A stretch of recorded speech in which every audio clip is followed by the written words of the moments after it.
Hello.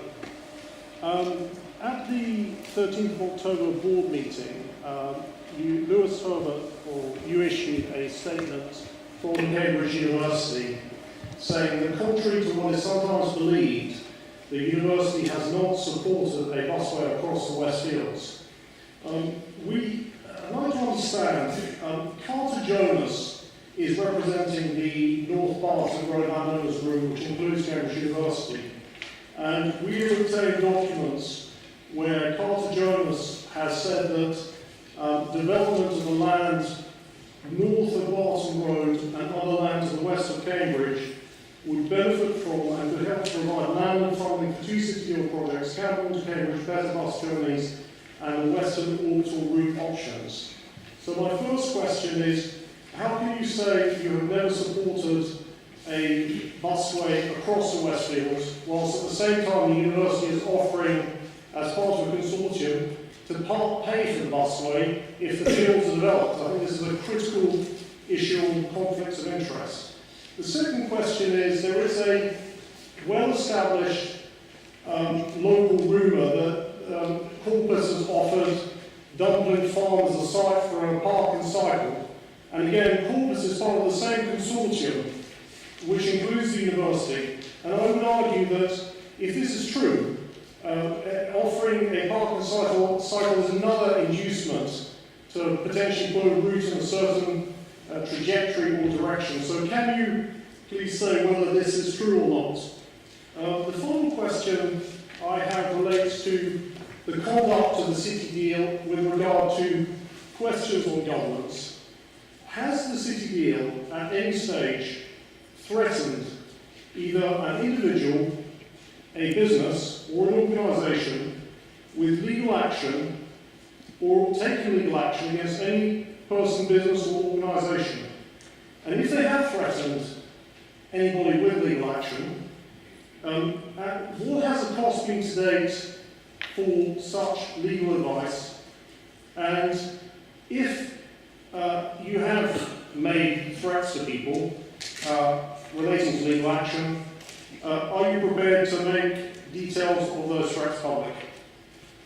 Thank you for your question, Mr. Coates. So there's probably three parts to the answer. So I'm going to ask Professor Slater to answer in the questions in relation to the university.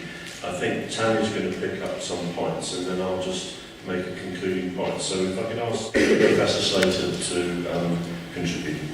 Okay, what I want to do is to clarify the position of the university. As we set out Can you switch your mic off, please? Thank you. So I want to clarify the position of the university. As set out in the university's response to the City Deal consultation on the A428 Camborne to Cambridge bus route, which we submitted in November 2015, the university supported enabling further public transport accessibility to the West Cambridge site. We did this because this is a major employment site, and we have submitted planning applications for further academic and commercial research developments. The university did not give a view on busway exit routes from the West Cambridge site as part of that consultation. And this position is not changed. That is our position today as it was in November 2015.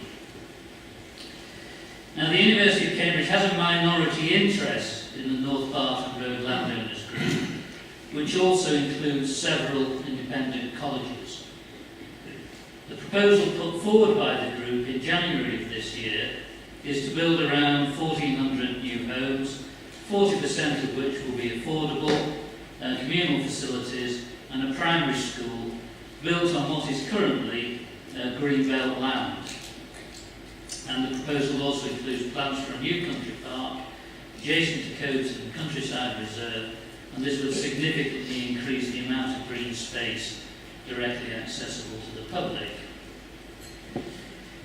Now, in its response to the review of the local plans for Cambridge and South Cambridgeshire, which are currently still subject to public examination, the North Barton Road Landowners Group suggested that should land north of Barton Road be released for affordable housing development, it would support a bus route that serves that development as well.